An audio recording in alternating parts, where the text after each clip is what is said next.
Parte dal mercato di Portogruaro il viaggio di 2 giorni a nord-est del segretario del PD Pierluigi Bersani, un tour a ridosso dell'appuntamento con le primarie dei progressisti di domenica 25 novembre.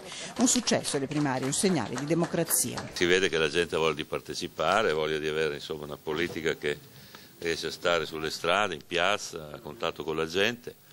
E questo sta facendoci crescere e dà un po' di speranza anche a questo paese. Accompagnato dal sindaco di Portogruaro, il segretario del PD ha girato il mercato cittadino.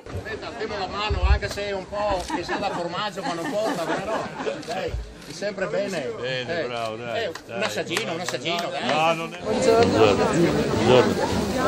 L'occasione per riproporre le sue priorità nella corsa a 5 di domenica. Prima l'Italia, poi il progetto del PD per l'Italia e poi le persone, il loro contributo, la loro responsabilità.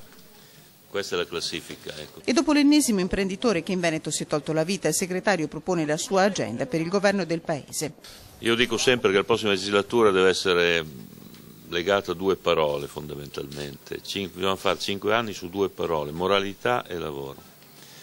Attorno a queste 2 parole bisogna mettere tutte le nostre energie, tutti i nostri programmi e anche creare una riscossa civica nel paese. Salutate le studenti dell'università dal segretario monito ai giovani del Movimento 5 Stelle. Se però accettate l'idea che uno stando in un tabernacolo possa comandare e decidere tutto lui, non va bene. Noi lanceremo la sfida di una riforma della democrazia rappresentativa su basi costituzionali.